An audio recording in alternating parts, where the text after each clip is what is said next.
Yeah, Frank here. He's got his own billiard room. Yes, it's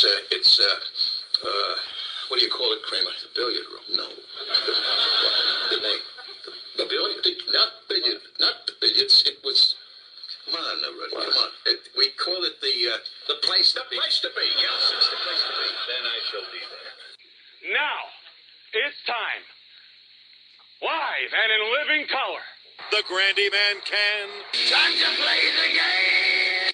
Well, you always left me satisfied and smiling, so... That's what she said. Why do I want this? Yeah. Because I want to make bank, bro. I want to get ass. I want to drive a Range Rover. Ladies and gentlemen, boys and girls, children of all ages, it is now time for the Place to Be podcast. And now your hosts, Justin Rosero and Scott Criscolo.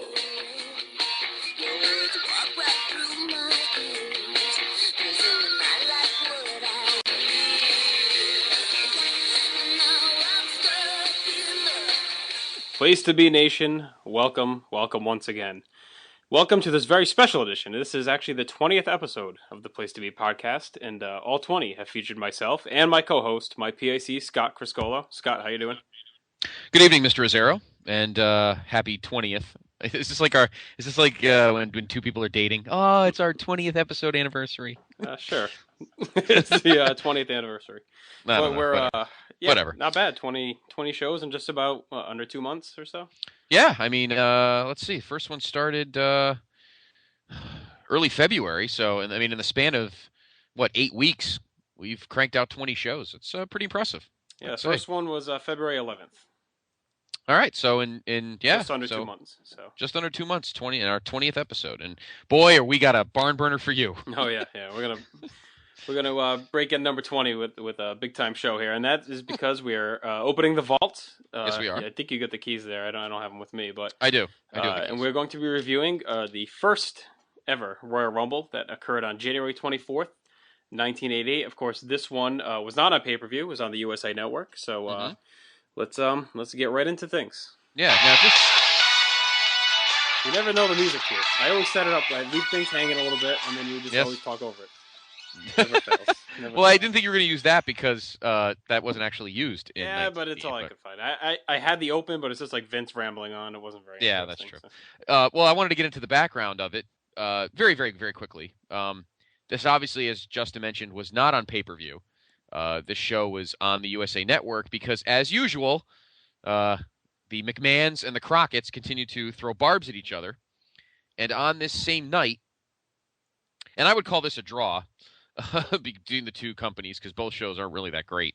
The NWA was putting forth a pay-per-view called Bunkhouse Stampede, which was taking place, ironically, at the Nassau Coliseum in Uniondale, Long Island. So the NWA was in WWF's turf while Vince was way out in Hamilton, Ontario at the Cops Coliseum. So he was 3,000 miles away from his home base while the NWA invaded, if you will.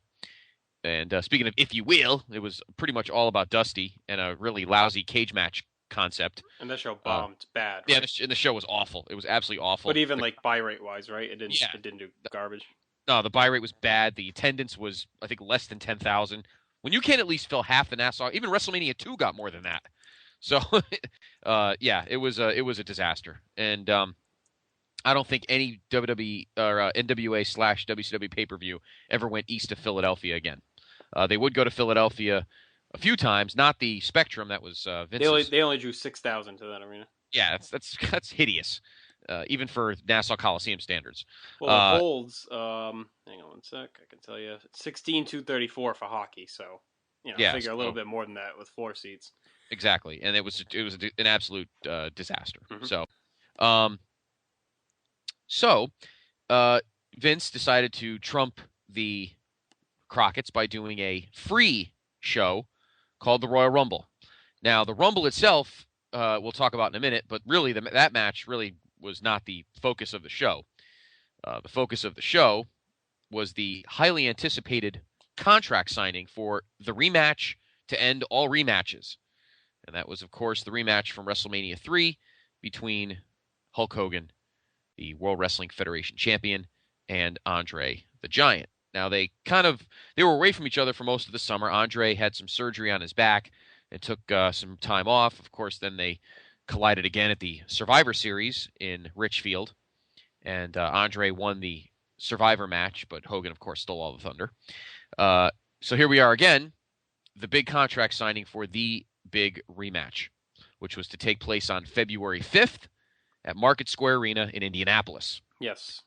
And the big story there was it would be on a show called The Main Event. We'll get to that show later on, which would end up being the first network primetime wrestling show in over 30 years, back in the 60s, when the old DuPont network would have AWA shows at the Marigold Arena in Chicago. Now tell me, what kind of programming did the DuPont network air? I'm sure that was something you watched. I don't know if you had televisions in college when the DuPont network was. It was Show of Shows. We had Milton Berle, and it was we had I think Bozo, Howdy Doody probably at times. Oh, okay. But we were mostly watching. Marigold. Kukla, Fran, and Ali. What is that? What Exactly. My dad used to always talk about it. Exactly. 6-man tag team Asian champs in AWA. The Orientals. Yeah, those damn Orientals. So, but anyway, there was an undercard at this show. And it's not a lot. No, it's quick. I mean, I'm guessing it was a 2-hour block they had on USA. It was 8 to 10. And it was very similar to just like a Saturday Night's Main Event where they actually have the main happenings, the contract signing and the Rumble in the middle of the show, and then close with just a kind of unanticipated tag match that they could just eat up the rest of the time with, and they actually go off the air during the match even. Right. So that. Yeah, so that's kind of the setting. It wasn't meant to be like, I don't know if they expected the Rumble to end up being what it would be. I mean, I know, I'm sure they had, some hopes for it to maybe catch on. Maybe they were going to use it even as a house show thing, kind of have a catch on here and then tour around with it to try and draw. But they ended up obviously going much bigger than that, the next year. So, and as we know, the Rumble was Pat Patterson's concept, correct? Yes, it was. Pat, and Pat will forever be. And from here on out until, I don't know when he stopped helping out. I'm sure he still helps the Rumble even now that he's no longer with the company. So pretty much from here on all the way through to now. And of course, depending when you'll be listening to this sometime in the future, as far as 2011 is when he has booked I'm sure he's involved. I'm sure they bring him in as a consultant if he's not. Because I know there was a while ago, I know he kind of faded off and then he kind of did a Wanu, and they kind of pushed him. I think it was like 2004, and they had that big kind of farewell ceremony for him. But I think he came back. August 2004. He returned to limited capacity in May 2005. He's now retired. He acts as a consultant. So, yeah. Yeah, so he probably helps out. In terms of consult, I'm sure he helps out with the Rumble and maybe some Mania matches, depending what they need a good ending. I'm sure they definitely talk to him when they're trying to come up with ideas. I'm pretty sure that he was the one... Because I know that he was the one that came up with the way Benoit won in 2004 with a hanging Big Show over the top rope. I'm pretty sure that was his idea. I'm sure the 2005 ending, and you can probably tell that he probably may not have helped with that Rumble because the 2005 because he was gone until May. A mess. Yep. Yeah, and that ending was a mess. So you can tell he didn't do that one. But anyway, again, the Rumble itself was just a kooky concept to kind of fill the show. The basis of the show was the Hogan Andre contract signing. Right. So let's let's set the stage. Yep. USA Network, Cops Coliseum. The attendance that we've seen is 18,000. So I don't know if that's a sellout or not. Most likely. Probably is. And 8.2 rating. Yes, on TV rating. So it was pretty big. We've gone over the differences in ratings. Obviously, we know that ratings then aren't equitable to ratings now, but still a very good number. Right. So and Vince and Jesse on commentary. So this is the first really major pay-per-view / big time event that Gorilla is not part of. Right, but again, this is not a surprise. Gorilla was normally not the free TV play-by-play guy. Vince was usually the free TV play-by-play guy. Well, he was doing Challenge at this point, though. Gorilla? Yeah. Oh, okay. I don't remember watching Challenge much as a kid. I remember. Well, I only know from the Classics. Yeah, no, Classics.com. Yeah. The challenge he was doing. Him and Bobby were doing challenges in '87, early '87. So yeah, and Vince and Jesse did Superstars, and I think All American was kind of a mishmash of both shows. They'd slap some crap in. And there was. I mean, when I started watching, by the time I got into All American in 1990, it was just Gene in the studio. Right. And they went through various pairings in the studio. But Gorilla did Challenge, I think, right up until like 93, 90, when it went off, 93, 94. Because he was definitely doing it when I was watching. Yeah, and you can also remember, based on 24/7 and Classics.com, Gorilla did practically every house show Yes. At least he did most of the MSG house shows, most of the Boston Garden house shows. Usually in Toronto, it would be him and his buddy Billy Red Lyons, who we'd never see. We don't know who he is, but Billy Red The Lyons. only ones that he didn't usually do were Philly was usually either Dick Graham or Tron Guard, and L.A. I don't think he usually did either. No, and then the Houston ones, they get some slapped together group, Duke of Dorchester there, and Bruce Pritchard. So we'll get into the concept and the rules of the match when we get there. So let's start off though with the opener, which is Rick Rude and Ricky Steamboat. Kind of a match when you think about it. Obviously, in the early '90s in WCW, it would be a big time match and a favorite of many fans. But here, solid stuff. They go actually just under 20 minutes and ends up ending in a DQ. Steamboat gets the win. Pretty good stuff. Steamboat was kind of starting to be on his way out at this point. And it's actually surprising that they gave him a match like this and put him over a guy like Rude that, they obviously had things planned for. Right, exactly. And it was a good match. It's actually one of my favorites. The DQ was kind of lame, but whatever. That's irrelevant. Steamboat obviously shunted down the card after the whole vacation and pregnancy debacle we talked about at the in our last Vault podcast, the '87 Survivor Series. Just a good opener. Kind of get the crowd fired up. Kind of keep the people interested in the at home. It was a good build to that what ended up being the contract signing. But this was just two solid guys. Rude was a guy who kind of had that savage philosophy of stalling, but not that bad. He worked in AWA, he worked in World Class, and Fritz was no stalling fan. He liked action in the ring. So, Rude definitely carried his working boots around his career. And I was kind of impressed that they actually put him with Steamboat. This is actually a pretty good match here, and two guys that really worked well. And as you said, by the time we get to, 91 and 92, they would have a couple of, they would have one 30-minute Iron Man. Yeah. And then Rude would end up having one with Dustin, too, which is pretty good. The thing goes to here, too, it's funny because you think NWA going against a show, all the other times NWA had been going up against WWF, they usually had the better wrestling, and WWF kind of had the better presentation and show. But here, I'm not sure what else was on the Stampede show. I don't think it was anything too great, but, who would have thought, WWF would be the promotion that had two guys like this going at it to open the show and not, this is more of an NWA kind of match. Yes, I agree. And just a quick check. Let's see. Can I find here it is. The dark match. Let's put it this way. The opener of that match was Nikita Koloff, who was the World Television Champion, taking on Bobby Eaton to a 20-minute draw. All right, so that might have been pretty good as well.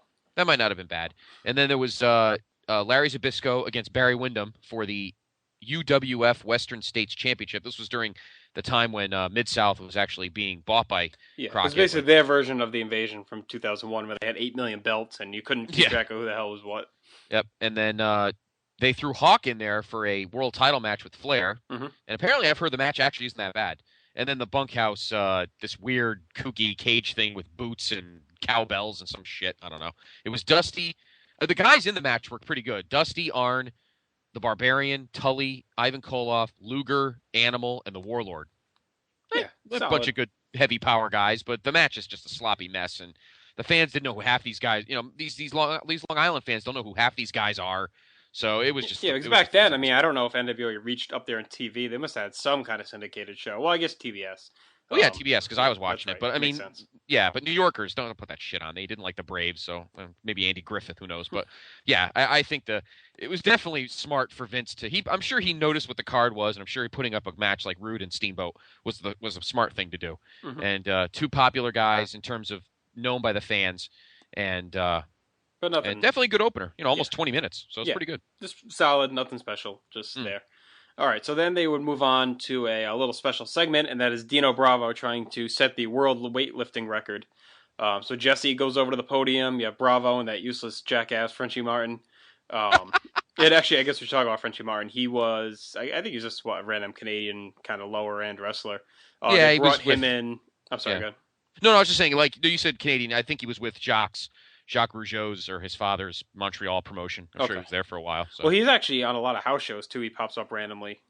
Before and after this run, he pops up. But yeah, Johnny V was phased out in the end of '87. The New Dream Team broke up. Bravo and Valentine. They kind of turned Bravo back into being like a heavy Canadian guy, that he kind of got away from when he was with the Dream Team.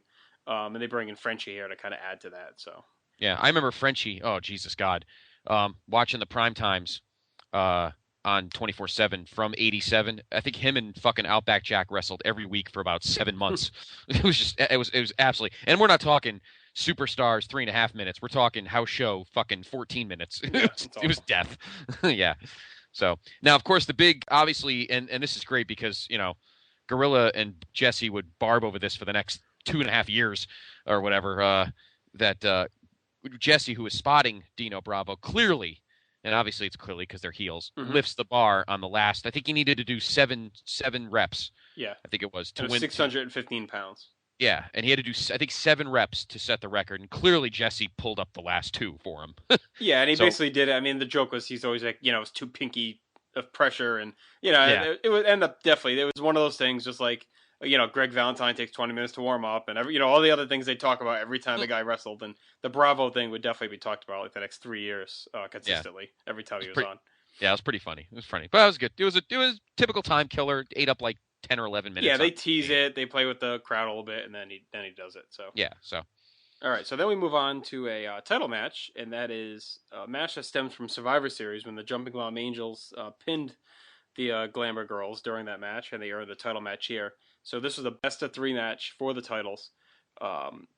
The Glamour Girls kind of won them in one of those fictitious tournaments. They said they won them in Egypt, like back in '85. So they've had them since then. Don't you love how they pick these random weird, Pat won the Intercontinental title in fucking Rio and Egypt. I know, who does random. anything in Egypt? Well, that was the big women's international tag tournament. It was in Egypt. That's right. So, they had it there, and then they carry that feud over to here. So this is actually the final appearance of both of these teams. After this, the Glamour Girls would win them back in the summer, and then they just kind of disappear. So did the Bomb Angels, and the tag titles would never come back again. So, good match here, though. Best of 3 falls. The Glamour Girls win the first one, and then the Bomb Angels pick up the last 2. 15 minutes. Just a really fun, and I thought this was even just as good as the opener. Yeah, and, I know we rip on Judy Martin and Leilani Kai, because I think they were on the DuPont network too, but I think they founded the DuPont network. Yeah, but they held their own, and the Jumping Bomb Angels didn't slow down, that's for sure. It was a well-paced match. They definitely, worked in some good stuff, and the announcing helped. Even Jesse can make a women's tag match interesting. Yes. So it made him and Gorilla so great. Although I guess if Bobby was doing it, he probably would be just as hilarious. Maybe call her Fred Yamazaki. I don't know, but it all depends on how the tempo is, and the tone. But it was a great match, and the crowd really got into it. Vince knew what he was doing here. He knew that he was going up against a clusterfuck pay-per-view that NWA was doing. So just be solid. Just put in your best guys, your best working boots, and just go with it. And I think that's what made it. That's what made it such a kind of a memorable show, was because I don't think it was anticipating that the matches would be any good, and they really were. And this is a prime example. This is kind of one I was getting a little upset at Mr. Reish when we were talking about them. He was like ripping the Jumping Bomb Angels, probably because he's 8, but really they brought a good something to the screen for those 2 or 3 months, and it's a shame that Vince didn't keep it. But the product was evolving, and he really didn't need them, but. Yeah, because even the women's singles division would kind of taper off. Sherry was on top at this point, but and she was a good champion. But by the time we get to 89, things really fall apart. Right. So we'll see as we get there. So up next now, we do have the inaugural Royal Rumble. In this edition, there were only 20 entrants, and the thing is, 2 guys start every 2 minutes. Someone else came in. Just battle royal rules. You get thrown out, you're eliminated, last man standing. So the first 2 here, actually a very good start, and that is Tito Santana of Strike Force and Bret Hart of the Hart Foundation. So those are the first 2 guys to come out and start the match. So I thought they picked 2 good candidates to get things going for this match. Yeah, and it worked because they were both feuding for the tag belts. Strike Force had beaten the Hart Foundation just a couple months before, so they were still kind of feuding over the gold. So it worked here. And why pick 2? But again, 2 better guys, and Bret would be picked for the early Rumble spots a few times over the next 4 or 5 years, and Tito's Tito. Throw him in there and get it done. So you could have put him in the match with Rude and stuck Steamboat here. I mean, that's the one good thing. Vince still had these serviceable guys that could just give you anything you need them to. And Now the thing, I'm sorry, go ahead. no, I was gonna say, go ahead. The thing that kind of bothered me throughout this is I actually listened to this one recently. Leading up to this year's Rumble, I kind of went on a little kick and was listening at work to all the matches, and the commentary here. They were really pushing away from the Everman from itself. That's something they wouldn't really kick in until next year, in '89. Here, it was a lot of like, like Butch Reed enters third, and they were saying, Butch Reed is going to help Bret Hart, and then Neidhart came in. It was this very face-heel divide. Like anytime someone came in, they would say, "Oh, they're going to help this guy," and Right. They wrestled it that way, and they commentated was heavily, skewed that way. Yeah, it was kind of like the way that eventually NWA would do War Games. It's kind of the same concept, back and forth, back and forth. But yeah, you're dealing with, you have a good core of veterans. This is one thing about Vince's roster at this time.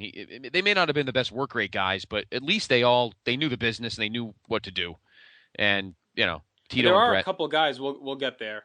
We'll talk about it after we get through the match. But there are like four major guys that I thought should have been on the show or in this match that weren't. So we'll talk about that though once we get through the entrance and the winner. So third was Butch Reed. Fourth was Jim Neidhart. So the Hart Foundation was in there together.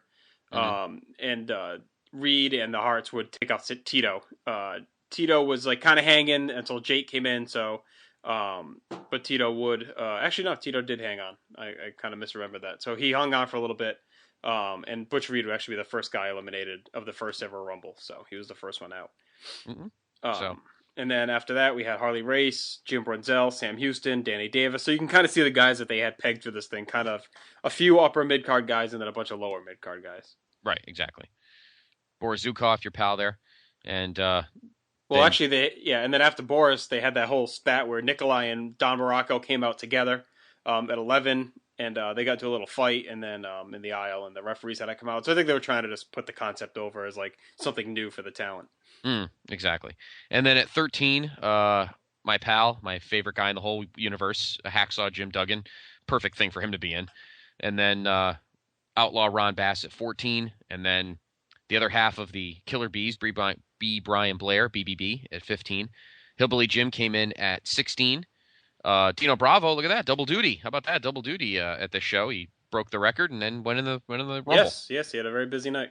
Very busy night, Adolfo. And then I got my 2x4. what's going to happen eventually? Daryl LaRue is going to make another open. He's going to put that in there. So yes. No, we don't want it in the opening because it's going to get played at least like twice an episode. So, and I don't mind it this time since it does. He is kind of prevalent here. But and then your pal there, the one man gang. Although you wouldn't like this incarnation of Mr. George Gray. I didn't mind him at all. But just one little thing we'll mention here.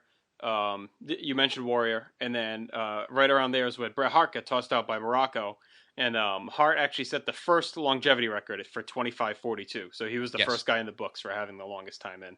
Yes. And it's funny, a little bit of an inauspicious debut for the Warrior. Should we talk about him here, or do you want to wait till 4? Well, why don't we wait till? Why don't we do it now because we'll have less time at WrestleMania 4. That's so right. All right. So he was a former chiropractor. Got into wrestling. Started. I know, funny. You said that's so matter of fact. So he had an office in Queens. He trained with Sting, with Rick Bassman out in California. He teamed them up as the Blade Runners. Warrior was actually named Rock, and I think Sting was the Sting, right, at that point. Or did he have something else? He might have been a different name, Flash or something. He had something else. You know what? It might be Flash. Let's double check here. All right. So and then they had some decent success out in the UWF. And Warrior after that went down to World Class, where he changed his name to the Dingo Warrior. And that's where he basically morphed into the character that we would know as the Ultimate Warrior, the face paint and just the tassels and running around like crazy. He was a prototypical Vince guy during that time, so of course he was brought in '87. He debuted as Dingo Warrior throughout all of, for 4 months in '87, throughout the summer on house shows, facing random jobbers. And then they repackaged him as Ultimate Warrior, and that's when he started appearing on TV and just kind of built up into what we would see. So here he's still kind of just the new guy on the block, but definitely had the presence you knew was going to be something. Right, you are correct. He was just Sting. Okay. And Ultimate Warrior was Rock. Originally, they were when Rick Bassman first worked with them and put them in the in UWF, they were actually the Freedom Fighters. Hellwig was Justice, and Borden was Flash. So you were right about Flash. Okay, yeah, I knew Flash was in there somewhere. Yep. So they were Justice and Flash, and then they would eventually become the Blade Runners, and it was Rock, and Warrior was Rock, which is funny, and Sting was Sting. So. Okay, so then, so 19 was One Man Gang, and the last guy in was Junkyard Dog, who by this point was definitely on his last legs. He would stick around through the rest of the year, but he was just pretty much mid-card fodder at this point. Yeah, he was pretty bloated, and I thought he was going to win this thing, to be honest with you, because these are the kind of things that guys like Junkyard Dog win. Yes. But, you know. So it would come down to him. Obviously, no, he would get eliminated. The last four would be Morocco, Duggan. And we talked about Morocco's face turn in Survivor Series, so he is the face here. Him and Duggan are the two faces, and Bravo and Gang were the last two heels left. So big push for Bravo in the show. Does the weightlifting thing, then he hits the final four here. Morocco gets tossed thanks to jackass Frenchie Martin getting on the ropes and kind of distracting him. And then they went to kind of double team Duggan, but Bravo accidentally got knocked out by Gang, and then Duggan tosses Gang out, and Jim Duggan was your first ever Royal Rumble winner. Ugh. Well, at least he won one.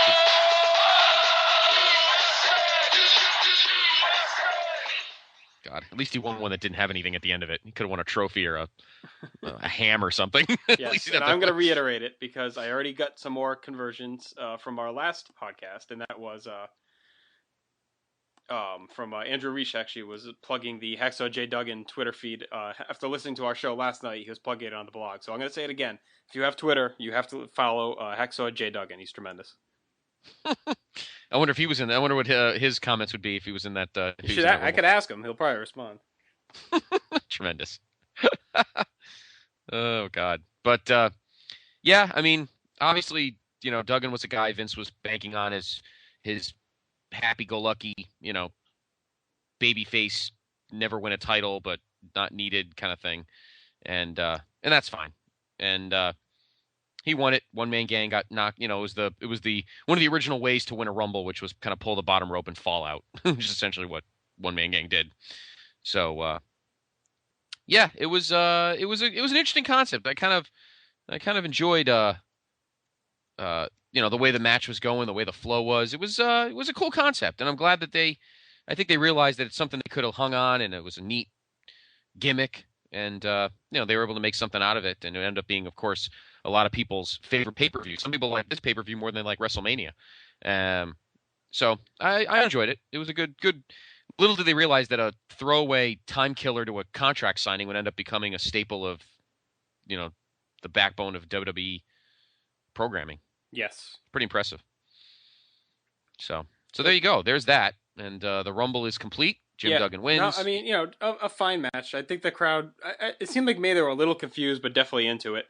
But you know, it was fine for what it was. Nothing like the Rumbles we would come to know later on, but fine. You know, fine for what it was. Good debut. Right. So coming out of that now is what you mentioned was the big part of this show, and that is the contract signing for the WrestleMania III rematch. And that is Hulk Hogan and Andre the Giant. Now, a lot had actually changed with Andre because he had a new, I don't say manager, but kind of a new running buddy. Yes. Go ahead, sign it. Sign it. Why are you hesitating? What are you waiting for? Are you having second thoughts, Hogan? Are you thinking maybe you should have accepted that generous offer I made? Why are you hesitating? And that is Ted DiBiase. Now, Ted DiBiase was a big-time star in Mid-South. He started down there, and he actually had a little bit of a short run with WWF in, I think, 1980, maybe. He was up and around, or 1979. He was actually the first he was a North American champion, first one, and that would eventually become kind of morph into the Intercontinental title. He was actually Hogan's first opponent in 1979 for Hogan's first Madison Square Garden match. Yes, and that match is actually on, I believe it's the Hulk Still Rules DVD that came out when he made his return in 2002. So if you ever want to watch that match. And DiBiase looks so different than the DiBiase we all know. And he was son of both his parents, Mike and his mom as well. Helen also were wrestlers. So they trained, you know, he obviously fell in love with wrestling through them. Then he was part of that famed West Texas State University football team that many wrestlers came from. From there, he trained under the Funks, and then he worked Mid-South, pretty much Mid-South and NWA right through 87. He was talking with the NWA. He was going to jump over there when they acquired UWF, but Vince McMahon and Pat Patterson got a hold of him and told him that they had a good idea for him for a gimmick, but they refused to tell him what it was because it was such a good gimmick. They didn't want him to, hear what it was and then not come. So they told DiBiase that if Vince McMahon himself were ever going to wrestle, this is the gimmick he'd want to give himself. So he heard that, figured it was worth the chance. He signed the contract, and they gave him this $1 Million Man gimmick. So he came in, started running many vignettes. He had Virgil was his bodyguard, and just wore studded suits. Finely groomed, rode in limos. Paid his way through different things and all these initial vignettes. I love the vignette where he paid the guy to kick the kids out of the public swimming pool. That was pretty good. Yeah. And then wouldn't even go in the pool. That was even better. And then, of course, Virgil, the name of that was kind of a shot at Dusty Rhodes. His real name's Virgil Runnels, so that was kind of the joke. And then, of course, the irony was when Virgil would go to WCW and join the NWO, they would call him Vincent. Right. So that was your swing there. But yeah, clearly when you see these vignettes and then you saw him on TV, particularly here, you knew the guy was special. You knew he was a special character. You knew DiBiase enveloped it with open arms, and it was just great. And he always wore black, but he always had the white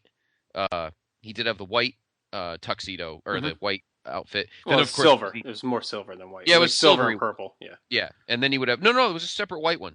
Oh, you're right. Okay. I used to use a picture on our old. Yeah, that was later though. That was like 92. Oh, was it? Oh, okay. Yeah, the white one was later. Here, the one he mainly wore in 87, 88 was that silver and purple. Then by like 89, 90s when he started busting out the black one.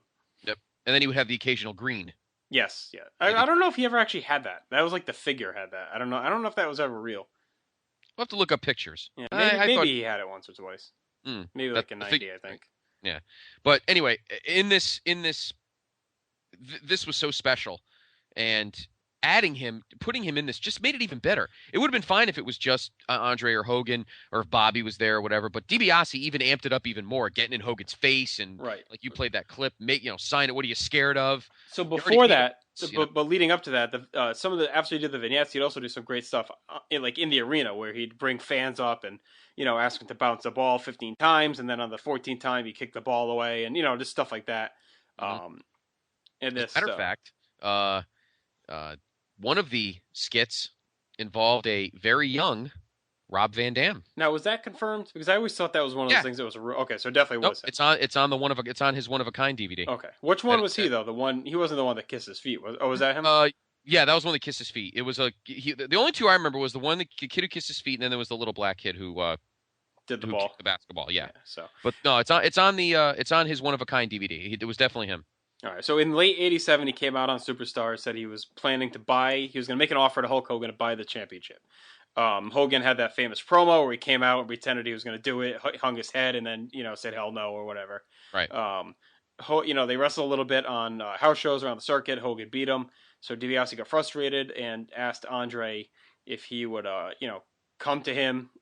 He would purchase Andre's contract from Bobby Heenan, and he was going to use Andre to take the title from Hogan and then have Andre hand it over to him. So that was his plan, all along. And I remember the kind of joke is that Bobby ended up making a big profit off DiBiase for Andre. I think he sold him for like $10,000 and then he sold Andre for $100,000 and bought it back for $10,000 later in the year or something. It was something crazy like that. He made some weird profit.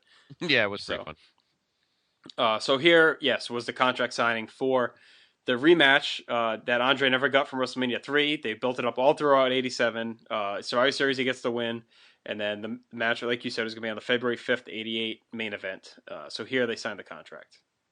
Yes, and then obviously you had to have some type of chicanery somewhere in here. So after they do it, Andre pushes this. This wasn't like the old school folding table that would be the tables of lore. It would be like an actual table. Mm-hmm. And Andre pushed it on top of Hogan. And, I think they stomped him or something, and then they left the ring.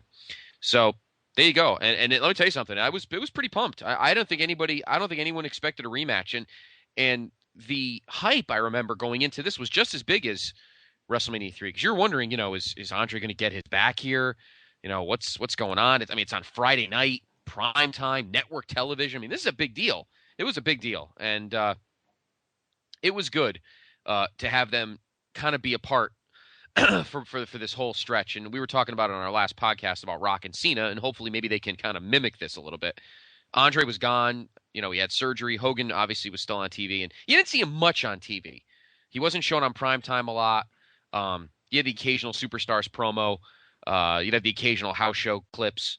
But for the most part, neither of them were on much throughout the summer. They focused on Savage, focused on a lot of mid-card feuds, that goddamn Patera nonsense. They ate the summer, believe it or not, thank God SummerSlam eventually was created, because that, I think, the most unwatchable programming, except for Bobby and Gorilla themselves, were those prime times from like April to October. I mean, they were just brutal, because all they talked about was Blackjack Mulligan, Outback Jack, and Ken fucking Patera. I mean, it was brutal. All these guys who were never around, wasn't at that WrestleMania, and they ate up like the entire summer, and every pay-per-view, every primetime had these guys on. So it really was special to finally see Andre and Hogan back, and then the Survivor Series, and finally this build. And again, not to bring another topic up, but just to kind of mirror it, we talked about Rock and Cena. I'd like to think that maybe they'll do something similar to like this, because this worked out perfectly. Yeah. Not seeing the two of them on TV for 7 or 8 months, it worked perfectly. Yeah, it'll be a little tougher nowadays with the TV, but obviously, I agree. Yeah, we'll get to that once we do another one of those shows. But here, they signed the contract. The stage is set. So what we're going to do is actually finish up. There's not much left of the Rumble. We're going to finish that up, and then we are actually going to talk about the main event here on this show as well. So we'll take care of that tonight too, and then so that way for our next review, we'll be able to start right with WrestleMania 4, and you guys will be all caught up. So coming out of the contract signing, now they were just trying to fill the remainder of TV time.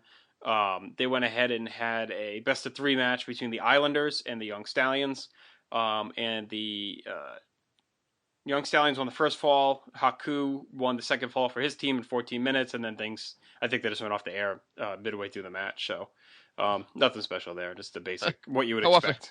How often do you ever see 2 out of 3 fall matches in one show? Yeah, and I doubt many people were sticking around watching at this point anyway, so... No, I think that, and I even think people in the arena, although who knows what the order of that show was. I mean, for all we know, in the arena, I don't know if they were totally live or if this was earlier in the day, because they may have chopped this up and the contract signing might have been last. The Rumble might have been last. So they might have chopped this stuff up quick and fired it off onto USA. Well, it says it took place, I think it was the same day. So I don't think it was the same day, but I don't know if it was live at 8 o'clock. Or if this show was like it. Well, according to Wiki, the contract signing was actually after the women's match before the Rumble. So I don't know if that's right or not, but so I'm not sure. But actually, I wanted to circle back quick and just 4 guys that I was kind of surprised weren't on this show.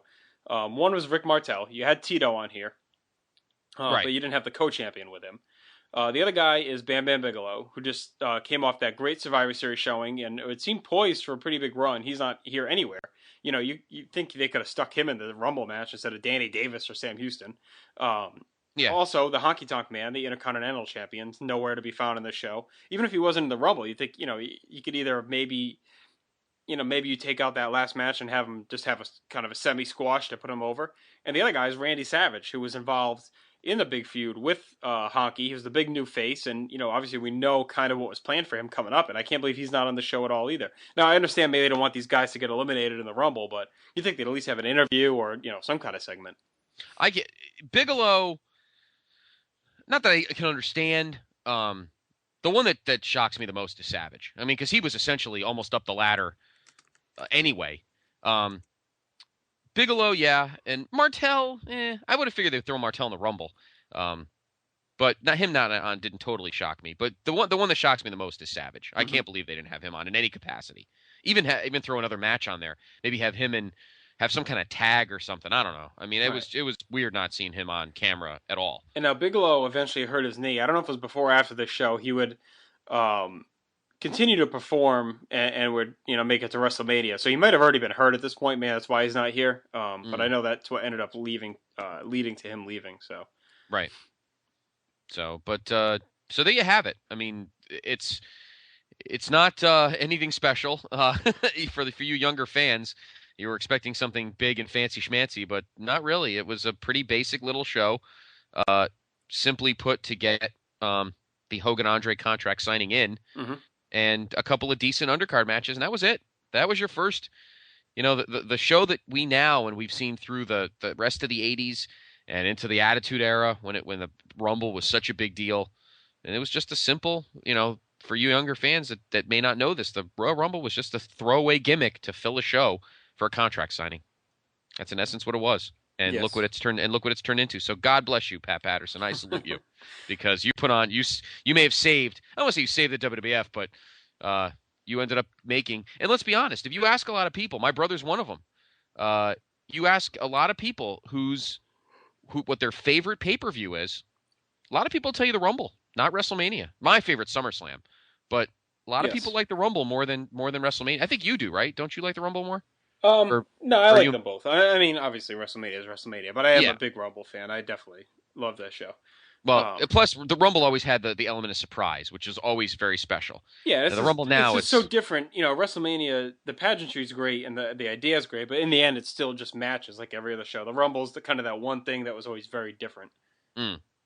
Yeah, and actually having eventually there'd be a stipulation put on it, and we'll talk about that when we get to those to 93, I guess. But so overall, maybe this show actually is. I thought it was a draw between this and Bunkhouse Stampede, but I think even this blows Bunkhouse Stampede away. To be honest with you, the undercard might be a little better. Sure, there was a world title match at Bunkhouse Stampede, but I mean, I haven't seen Bunkhouse Stampede. Maybe once I've seen it, but not in a long time. So we should be getting there eventually if we ever pick the pace up on our. I do want to apologize to the fans of our reviews. I mean, I think we have enough in the catalog to keep it busy, and we really want to focus right now on these podcasts because we think this is kind of maybe where our future is. But we really want to hone these and make these good for you guys. So our written reviews are probably going to take a little bit of a hit, but we will try our best to keep them going at a good pace. So yes, no, we appreciate everyone's patience. We have the best fan base in the world when it comes to the blog of Doom and our friends on the board, and it's hard to I wish we can get paid to do this. I think it'd be the best thing, and then not have to worry about anything else and just write reviews and and talk about these matches. The greatest thing in the world. Maybe if we did this 10 years ago, we would have had a shot when everyone was getting paid for writing every rinky-dink column when WrestleLine was out there paying all those guys like Scott Keith and Rick Skyer were all getting salaries for actually just reviewing shit. So I think we came around 10 years too late, unfortunately. Yeah, and we're better than all them anyway. Oh, I didn't say that out loud, but anyway, that's all right. Actually, I haven't read something from the Rick in a while. No, the Rick is, by the way, is the guy. For those that don't know, Rick is the guy who heads Online Onslaught. I used to like his stuff, but then he started getting a little too snarky and jaded. Like he was a little bit all along, like that was kind of a shtick and it was entertaining, but around like 05, 06, when Randy Orton, he really had a thing for Randy Orton, so he hated him. And when he started to ascend, that's when Rick kind of really started to get a little more mean-spirited. Right. So that's kind of when I lost interest in some of his stuff. But yeah, well, I was not a big Orton fan in 06 either, but I didn't hate him. I think it was actually even before that. It was like 04, 05. Like when Orton was, everyone kind of liked him. Like he just didn't. And then he whenever Orton kind of had a shitty match, like he'd really talk it up like he knew the truth. I don't know. It was just weird. It was just kind of a weird vibe. No, I agree. But yeah, overall, I mean, I thought this was a draw, but not really. I think the show might be better than Bunkhouse Stampede, to be honest. Yeah, it's a little tighter, I think. And well, we'll see once we get there. We'll see how I go with it. But the big thing now, similar to as we'll always talk about, is Survivor Series 91 Tuesday in Texas thing. This is kind of the same feel you get from this show, just kind of pumping up the main event, which would take place 2 weeks later. And really, in their eyes, that was probably a bigger show anyway, because it was on NBC in primetime compared to this. So 2 weeks later, it aired live February 5th, 1988, from Market Square Arena in Indianapolis. Now, the reason it was live, and we'll get to that in a second, is because of a major angle that's coming up, and they did not want that to be taped.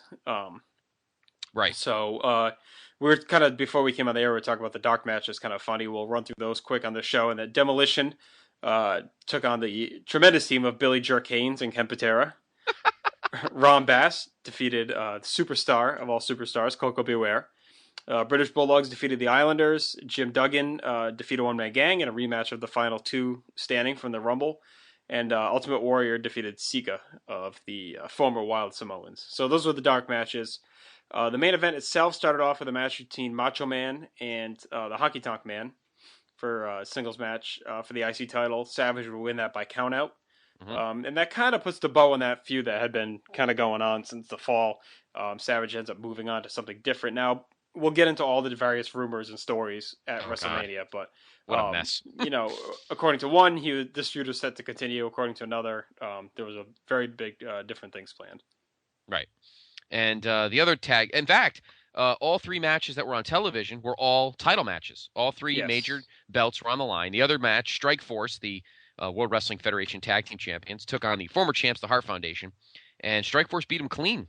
Well, yes, but we don't know how or have seen it because it actually went off. The show went off the air as that match was going on.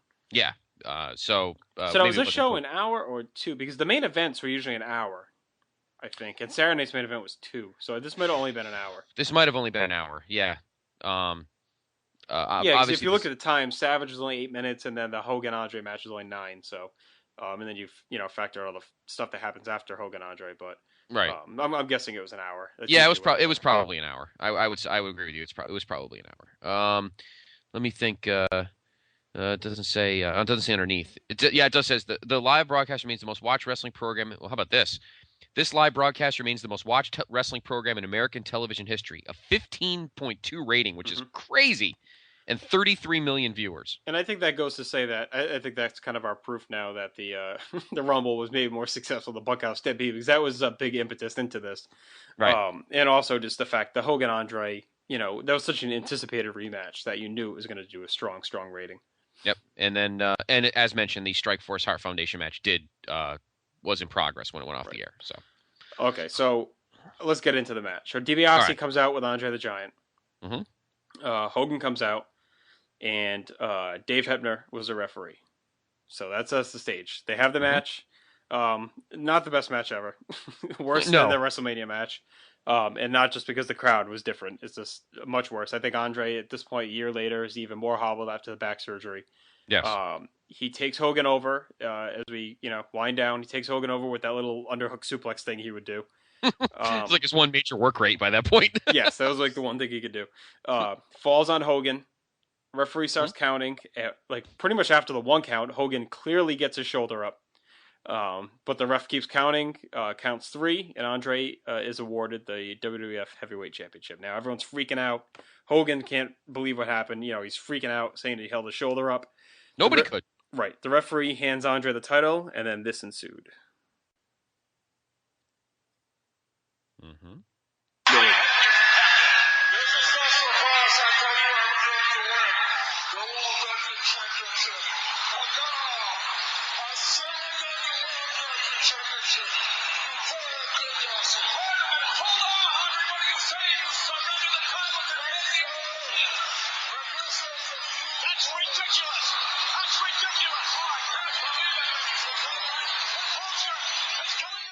Of course, what happened there was, if you couldn't understand Andre's thick accent, he surrendered the title to DiBiase, who had paid Andre to do so. DiBiase puts a belt on. He's got this great grin on his face, and it's just really good dick heel moment. Yeah, and I got to be honest with you. I remember watching this in my living room. My father, my brother, we made a big deal out of it. It was really cool, and you didn't know you didn't know what to say. 4 years. 4 years. You never saw this guy lose. Mm-hmm. And he just lost. Yeah, he got screwed, but he actually lost. And the segment as you played kept going and going and going, and you're like, okay, when's it going to be reversed? Hogan's going to pose. He has the belt. It's not happening. He actually isn't champion anymore. And even my brother, who wanted so hard to just take the entire bowl of popcorn and throw it in my face because he hated Hogan, even he couldn't believe it. He never actually thought that Hogan would ever lose.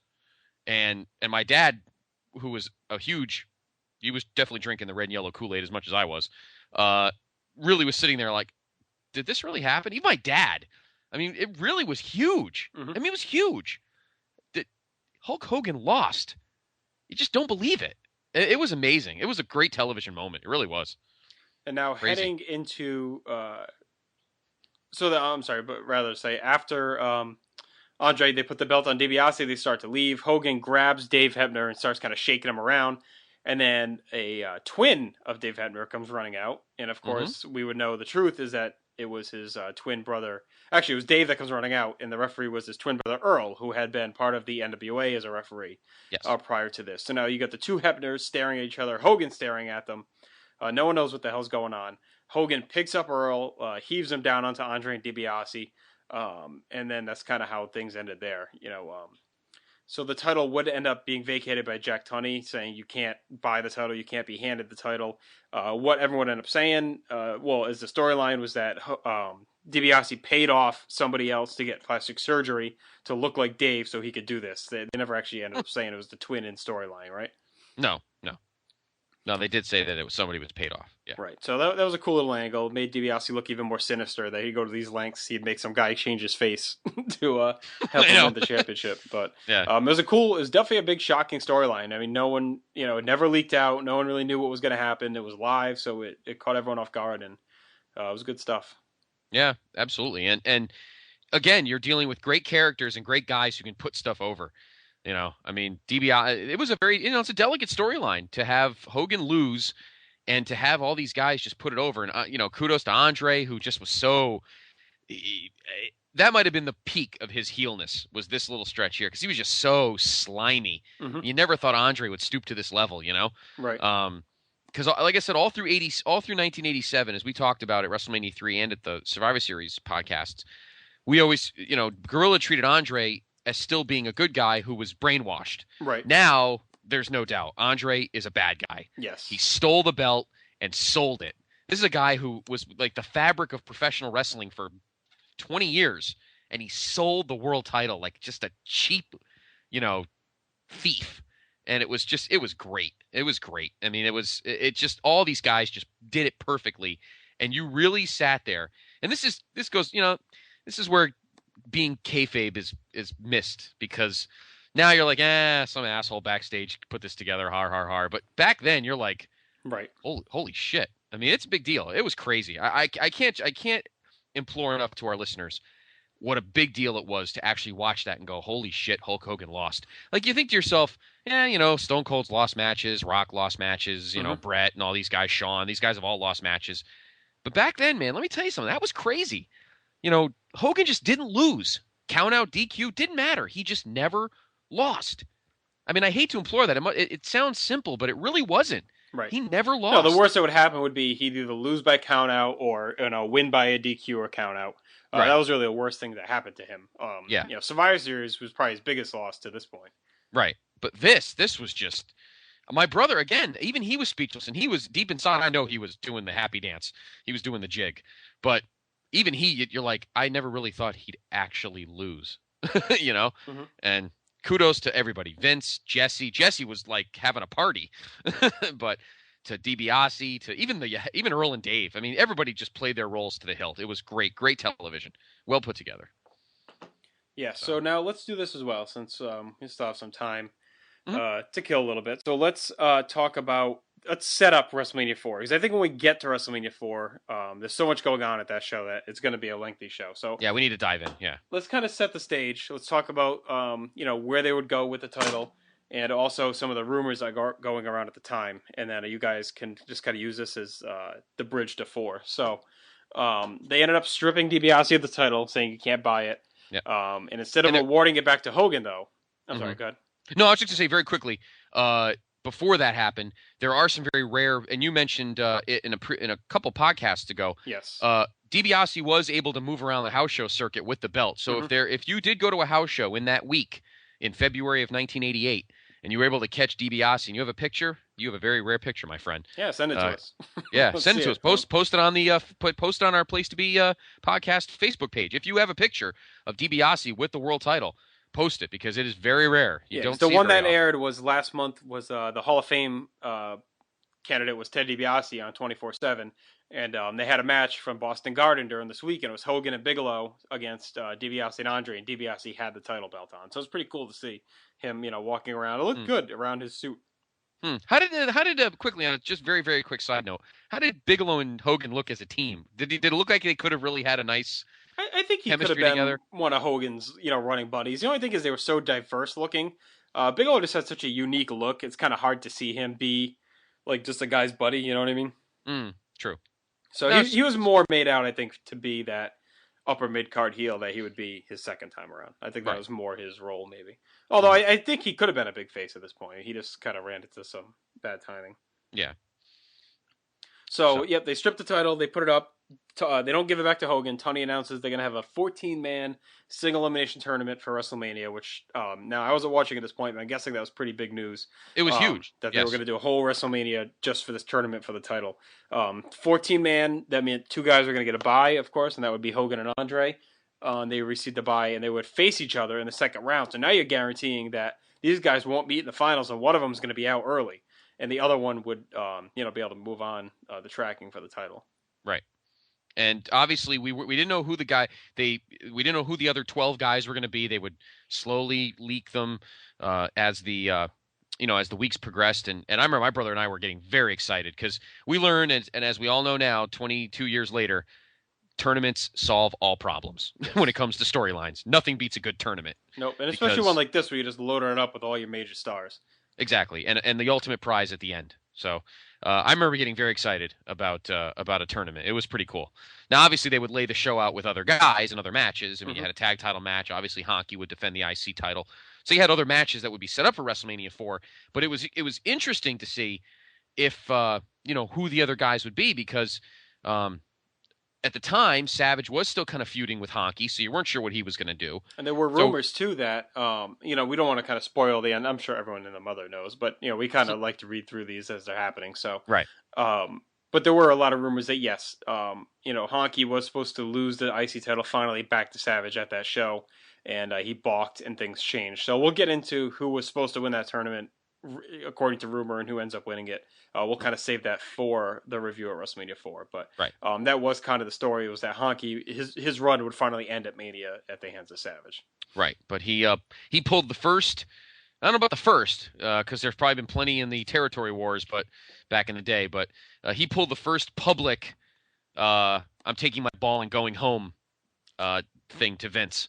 But we'll get more into that at WrestleMania 4. But yeah, he got himself get out of jail free card, but boy, did he pay for it later on down the line. Yes. But yeah, so yeah, there was no question. I remember Justin and buying the magazines. My brother actually, he had PWI. He would actually get the PWI subscription. I used to throw in like $1 or so with my paper route, but he used to buy the PWI and, reading the articles and, who's going to be in the tournament and watch the shows. It was fun. It was really fun. And I was actually pretty pissed because I wanted Hogan to just get it back. Like it's funny. We all just wanted this sense of normalcy. Right. In our lives in 1980, in the 80s, being a wrestling fan, your sense of normalcy was Hogan is the champ. We don't mind guys tag titles changing and the IC title changing. When it came to the big belt, it was Hogan's to have. And when watching that, and Hogan was there, I remember the skit, and Hogan was there, and everyone thought he was supposed to get it back, and then Jack Tunney kind of pulled the rug out from under him and said, no, we really aren't going to give it back to you. And I was floored. I'm like, well, what are they going to do then? And then the tournament, and it was crazy, and the build was fun, and you're wondering who was going to be in it, and we'll tell you obviously when we get to the next, we open the vault again. And they put a great amount of guys in there. Now the matches themselves, as we get to them, could have been better, but obviously we'll get to that when we talk about them. But the guys they put in were definitely they definitely stacked the tournament with they didn't leave able players. Yeah, they definitely didn't leave too many guys out. No. So there's your trail, and obviously we'd have Strike Force were still the tag champs, and Honky was still the IC champ. You had this burgeoning character, the Ultimate Warrior, just kind of bubbling to the surface. And, and you had guys like Rude and you had Jake, and the roster was pretty stacked. Mm-hmm. And it would make for a really fun tournament in terms of the guys. We'll let you know when we open the vault again whether they executed it well. But, that main event might go down as one of the most incredible television programs in wrestling history. And obviously, definitely, as we just read to you, 33 million people and a 15.2 rating. And even now, in today's TV standards, yes, that's still ridiculous. It was still pretty good. Yeah, definitely. So.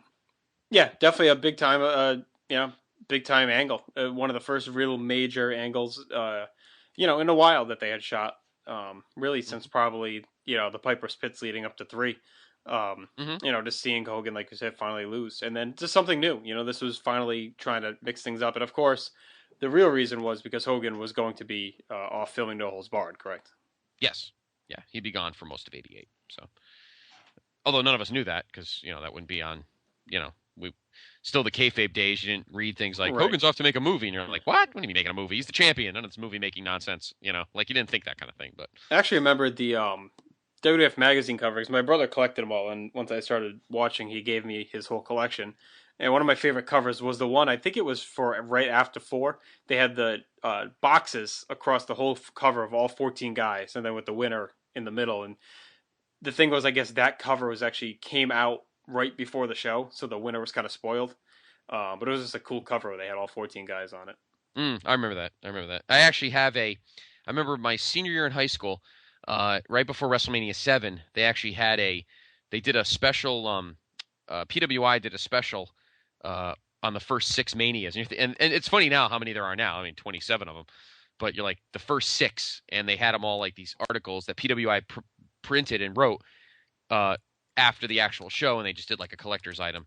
And I remember reading the 4 article, and a lot of people were very up in the air because like you mentioned, we'll talk more about this on the next Vault, having Hogan and Andre not in the final, I think that threw everybody off, and you're exactly right. When you saw the bracket and you saw that Hogan and Andre were not going to be, you thought to yourself, oh, Hogan would be on one end and Andre be in the other end, and they just meet in the middle. You thought that's easy enough. But the fact that they were going to meet in the second round, you're like, wait a minute. So that made the other 12 guys even more intriguing because one of those 12 guys was going to face Hogan or Andre in the finals. And you immediately knew, well, Hogan's going to make it, of course, because he's going to win the belt back. So you're thinking who of the other heels were strong enough to meet in the final. Now, obviously, DiBiase was the number one choice, but you never know. You didn't know. And that's what made the drama of that tournament so special because you just didn't know. You just didn't know. It was great. It's great programming and well written. Mm-hmm. Better than the main event on Sunday. Yes. Complete 180, but we already talked about that. Yeah, so that kind of wraps things up for this show as far as the Vintage Vault's concerned. I also just wanted to give another quick plug to our buddy Rav, who runs the Territory Wars. When you mentioned it, kind of jogged my memory that I wanted to talk about it. It's kind of why I said it that way. Things are actually perking up now. We had 2 or 3 new people join, so they're up to 6 territories. But those new ones are just beginning. So if you want to get into something like this, now is probably a good time. Basically what you do is you draft, different competitors. Every person has their own roster of different guys. You pick whatever promotion you want, and it's not really like an RP thing. You're basically just booking a promotion. And you have like 1 to 2 weeks a show, 1 to 2 shows a week rather. And then our buddy Derek is the judge. And he does kind of like a PWI weekly thing as well, where he kind of wraps up all the action. And the guys on there do an amazing job. So even if you're just interested in reading stuff like that, they're really cool to read. So check it out if you're interested at Bigelow34proboards.com. I know Rav, he does WWF. I think somebody's got. Well, AWA just started. I can tell you right now, actually. I think somebody has Ring of Honor. I think Ring of Honor just started as well. Hang on 1 sec, I'll tell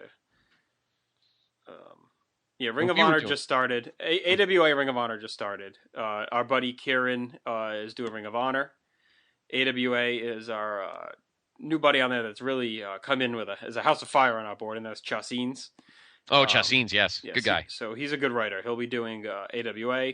WCW is currently opened by Perfectly Straight Edge, another guy that's actually been with us since the board opened back in 2007. He's been with us. Yep.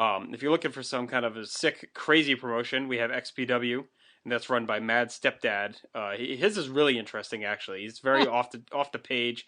He's got listen to some of the guys he has in his promotion: The Sheik, Berserker, Vic Grimes, Lizzie Borden, Sullivan, Damian Demento, Onita, Necro Butcher, Sabu, Terry Funk. So, and then he's got Buddy Rogers as his champion. So it's really a cool, very diverse promotion. And God, I feel bad for the producers on those shows. Jesus. Well, his show is actually, he does it as like this kind of gritty feel, like almost like even more underground than ECW was. And he has 3 guys who run the territory, and that's Strangler Lewis, Grand Wizards, and your buddy Joseph Tootsmont. The three guys that run his promotion. So actually, I'm sorry, Bruno Sammartino is his champion, but Buddy Rogers was. So it's kind of cool because he has these guys who are like legit wrestlers, and they kind of in these feuds with these bloodthirsty guys. So, he runs a really cool promotion. And then TNA is still going as well, and that is with our buddy Oz. So definitely check that out. It's really cool the way they do things, and then of course WWF is with Rav. So they things are really picking up. They just did their expansion draft for the new promotions coming in, and Rav is just amazing with these things. Not only does he run this whole thing, his promotion WWF is just amazing. The work he puts into those. If the real WWF is like a quarter is as good as what he puts on, then you'd be amazed every week because his shows are unreal. That work he puts in. So check it out. It's fun reading. If you're interested in doing something like that, we're always open for new members. I know Rav's always stumping for new guys. So, or even if you want to judge, we're always looking for judges too to just read the shows and grade them. So, it's definitely a cool little concept, and we're always looking for new members there. Yeah, we did it for when Rav first opened up the Wars. What was it? 2 years ago? Yes. About 2 years ago.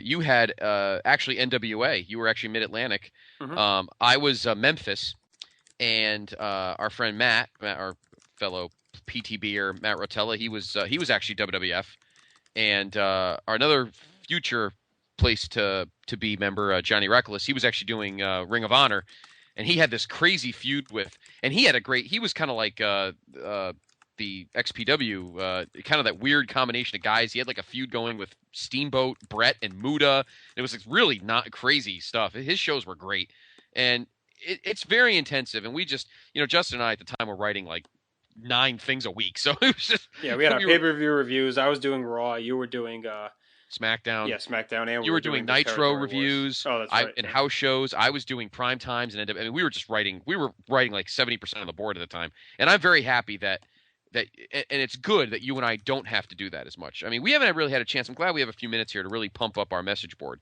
because it is the backbone of what you and I are. Yes. And I feel this podcast is an extension of that, and eventually. We'd love to we're going to have some of our fellow PTBers on there. Kieran, I'd love to talk to, the Mad Scott, but unfortunately he said during Easter break, which is coming up for him, he's going to be off school, so he said he'd be able to stay up and kind of go on with us, because he is over in Scotland, so he's obviously way ahead of us time-wise. Like right now, it'd be a little bit too late for him to join us, but he said he will make that sacrifice if he can be on, because I know he's itching to be on. I know that, so we'll definitely have to have him on with us. We might have to record like on a Saturday or Sunday afternoon, like if we're starting. If he's going to do it, he's going to do it right. I want him up at 4 a.m. on this show, showing his true dedication to us. Crazy bastard. But yeah, our message board is great. Please don't hesitate to join.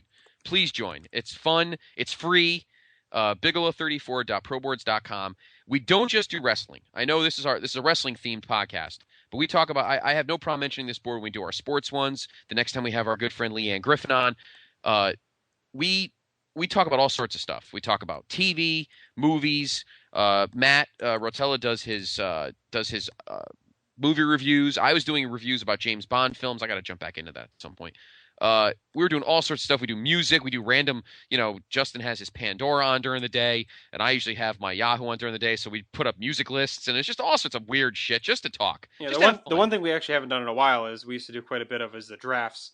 Where we just kind of pick a random topic. And actually, we recently did a tag team tournament as well. That was fun, all-time tag tournament. So we're going to have something maybe now that WrestleMania is over, firing back up on that level. So, definitely check us out and join. We have our pay-per-view pick'em.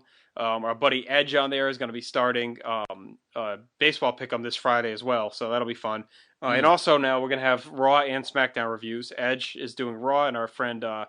Disable Smileys on the board. Our buddy Matt is going to be doing SmackDown. Oh my God, crazy Disable Smileys. Yes, he's another unstable one in a good way. So yes. I'm looking forward to reading those. So he's going to be doing SmackDown. So things are really picking up there, actually. And I did put a little post on there, kind of thanking all you guys who have joined up and really helped to rejuvenate things as this year has dawned. We have a nice little community there, and it is a lot of fun. And same goes to the Blog of Doom, guys. Check that out.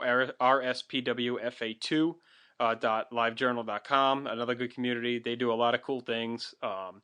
every day of the week they have something new. Monday they do Wrestler of the Week, where you vote over the weekend for who you thought were the top 5 guys. They tally those up. Tuesday, my buddy Chrononaut does classic Clash of the Champions reviews. Those are really fun to read. Wednesday is the world famous Walk Around the Web by Glenny Bunn. Basically, he just does this crazy link dump of all very interesting topics. Thursday is usually an MMA thing goes up. Friday is the Film Fiesta, and where it's just all basically film news, and then our reviews go up on Saturday. So every day is something new there, and it's always a lot of interesting characters there, as you've already met a couple of them. Yes. And speaking of those, we did talk to Andrew and Jordan, and both are going to be on our NBA playoff preview, which will be 2 weeks. A week from this upcoming Monday. And next week, we did confirm that we will have Graham Cawthon on to talk about his trip to Atlanta. So those are what's coming up. Yep. Hit us up with some feedback, facebook.com/place-to-be-podcast. You have our Gmail address, or you can hit us up on our board as well. So yeah. And again, I know there's a lot of people who feel that message, you get intimidated by these boards. And yes, there are some message boards where guys get a little out of control. They get very pushy and animated and angry. We're not that at all. We get animated, but we don't get angry. We love debate. Otherwise, why sit around and, mutual admiration societies get boring after a while. We like debate and we like having fun, but we're fair, and that's a lot of people get that from our reviews, because one thing, and I've said this before when we did the first vault for the first WrestleMania, Justin and I have been watching combined for over 50 years between the two of us. And so we feel we have a good knowledge of a lot of things, but we are by no means know-it-alls. And there are some people that write who think that, this is the know-all to be-all and don't watch the show, it sucks. Or you have to watch the show, you're an idiot. Look, if you want to watch The King of the Ring 1995, be my guest. If you want to hate WrestleMania 3, be my guest. Unless you're Justin and Andrew Reich, who have no right to hate it. But, no, I'm just kidding. But, be my guest. It's fun. It's fun to debate. We're fair. We're fun. We like, we goof on each other. We have a good time. I mean, we're like The Godfather. We're just fun-loving guys that want to have fun. Exactly. And in fact, Matt Rotella, who is slightly off kilter to begin with, put a hilarious picture physically and mentally. Yes, exactly. Put a picture on the board today. As everyone knows, I am not a big Jim Duggan fan by any stretch, but he's in the Hall of Fame now, so I have to accept it. So today he asks me, what other guys do you not want to see in the Hall of Fame? Well, the Bushwhackers are going to make it in, but that's fine because I have no problem with the Bushwhackers. I like them as the sheep herders. He goes, what other guy don't you like? Well, I was never a big Ronnie Garvin fan. He goes, and then he went on this weird kick about sticking Ronnie Garvin on TV shows. So today he took the cover of a Family Ties DVD box set and put Ronnie Garvin's face over Michael J. Fox's, and he called it Garvin Ties. I mean, and every day he's going to start brand new. He's going to put new TV shows with the word Garvin in it. That's Matt for you, and you've heard him on the air here. He is a very strange human being. That's the kind of people we have on our board. Just fun, strange, goofy guys who love to have a good time. Yeah, so definitely check it out. If you enjoy our podcast, it's more of that, basically. And if you haven't read all of our reviews, check them out, too. And you can also see them over at the historyofwwe.com, Graham's tremendous page as well. We post them there. Graham is awesome. I'm looking forward to talking to him next week because one thing he did, he's a completist like you and I are, and he did everything in Atlanta this week at Mania. Yeah. I think the only thing he didn't do was the fucking golf tournament. That's probably the only thing he didn't do. And if you actually follow him on Facebook, History of WWE fan page on Facebook, he posted a bunch of pictures from Access, and actually on his blog too, you can access that from the main page. He has a bunch of pictures up from Access, and he has some up from WrestleMania as well, so they're pretty cool. Yeah, I know he has a picture with Miz and A-Rai and just a lot of cool stuff. So check him out. He's good. And he'll be on next week with us. So. Yeah, so that's what's coming up. That's where you can reach us, and also check out our show from last night if you haven't yet. That's our MLB preview and WrestleMania recap. And we will be back with you next week for the Graham Show. So for my PIC, Scotty C, I am Justin Rosero, and thank you for listening. Peace.